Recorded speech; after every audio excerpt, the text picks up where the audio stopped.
Steampunk 1993 Productions. We're here in Morrow, Ohio. I believe this was a portion of the Pennsylvania Railroad line that used to go between Wilmington and Circleville. I was looking in one of my books, and a portion of this line before it was Pennsylvania, if I'm correct. There was a railroad called the Cincinnati, Wilmington, and Zanesville Airline Railroad. The only surviving portions I know are between Wilmington and Washington Courthouse, if I'm correct.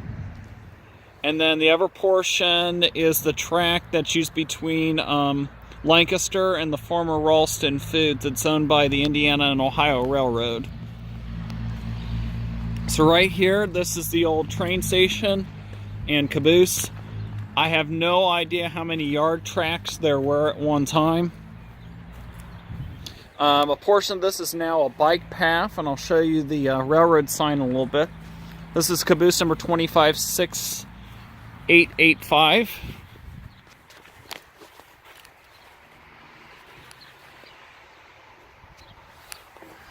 Come up here so we can access the Caboose.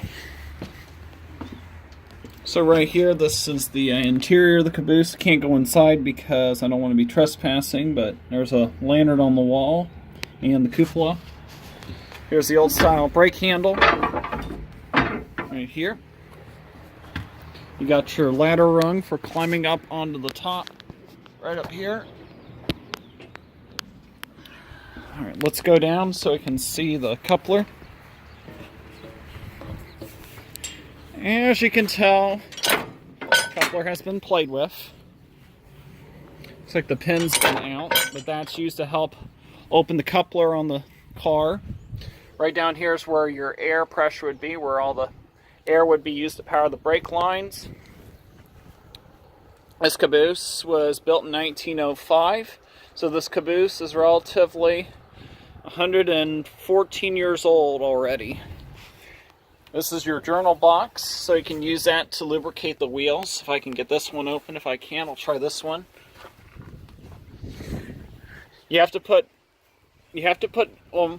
oil bearing grease inside there, otherwise the roller bearing inside will heat up and catch fire. So that's one of the reasons why you'd run into a lot of hot boxes. That's why they would sometimes call it a hot box, because in addition to it heating up, providing thermal energy, the friction that's used on the roller bearings, friction helps develop heat. So that's science for you, the science of railroading. Got another coupler here that has been played with. And this is the other side of the Caboose. Let's go down here and take a look at the train station for a little bit. So I'm imagining at one time there was a siding which went into onto this side of the depot. This is the rest of the village. You got the bike path. There's your patio for any outdoor performances. That was definitely not there when the railroad was in place. It turns out that the portion of this line, which was once part of the Cincinnati, Wilmington, and Zanesville Airline Railroad, was also part of the scenic route known as the Cincinnati, Morrow, and Little Miami Railroad. That's your weight for measuring the amount of pounds on your luggage. It's your baggage room. At one time, this was a very busy train depot. And then here's the rest of this that used to be part of the old railroad line. And here's something else you don't see every day on a bike path. Check out this railroad sign, still in place as I speak. Unfortunately, no trains, unless you believe in a ghost train. And then a little bit east from here at the depot, if you look a little bit way down this road there, there's an old truss bridge. I'll take you down there in a little bit. Let's go back over towards the Caboose and I can show you the other railroad sign on this old Pennsylvania Railroad right-of-way.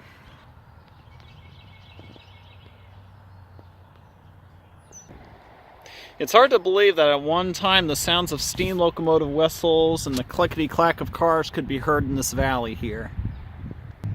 And then this is the rest of the trail, the Ohio Erie to Little Miami Trail, taking you up towards Lebanon. You can also go up to Lebanon Mason Monroe from here. I'm going to take you down to the Truss Bridge next.